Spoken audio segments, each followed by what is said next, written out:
Hello বন্ধুরা, welcome to foodie crush. আজকে আমি চলে এসেছি তোমাদের জন্য আবারও একটা নতুন রেসিপি নিয়ে।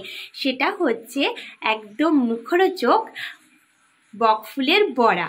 সেটা চায়ের সাথেও ভালো লাগে, আবার শুকনো ভাতের সাথেও ভালো লাগে, আবার ডালের সাথেও ভালো লাগে, যে যেভাবে পছন্দ করো। আমার কিন্তু শুকনো ভাতের সাথে বেশি ভালো লাগে। চলো আমি তোমাদের সঙ্গে রেসিপিটা শেয়ার করে নিই। একদমই ইজি রেসিপি, যে কেউ এটা করতে পারবে। স্টার্ট করা যাক। আমি বকফুলগুলোকে খুব ভালো করে ধুয়ে পরিষ্কার করে নিয়েছি আর এগুলো একটা প্লেটের মধ্যে নিয়ে নিয়েছি। এখানে আমি ব্যাটারটা রেডি করে নিয়েছি, বেসন আর একটু নুন, আর এর মধ্যে আমি কালো জিরে দিয়েছি। তোমাদের যদি মনে হয় একটু লঙ্কা কুচিও দিতে পারো। এবার দেখো আমি ব্যাটারের মধ্যে বকফুলগুলোকে বেশ ভালো করে ডুবিয়ে নেব, কারণ সব দিকে কোটিংটা না হলে কিন্তু খেতে ভালো লাগবে না।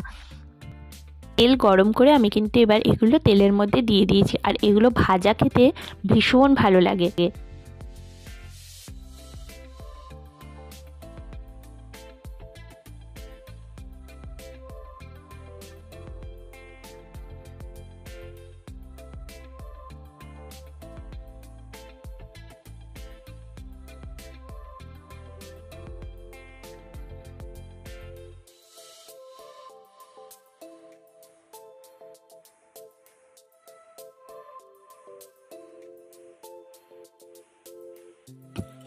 তো দেখতেই পাচ্ছ আমার কিন্তু সব কটা ভাজা একদম রেডি। চলো আমি খেতে থাকি। আর তোমরা কিন্তু যারা এখন নতুন আছো, সাবস্ক্রাইব করোনি চ্যানেলটা, প্লিজ সাবস্ক্রাইব করে আমার পাশে থেকো। আজকের ভিডিওটা এই অবধি। সবাই ভালো থেকো, সুস্থ থেকো, সাবধানে থেকো। খুব তাড়াতাড়ি নতুন ভিডিও নিয়ে আবারও তোমাদের সঙ্গে দেখা করতে চলে আসবো। সবাইকে টাটা।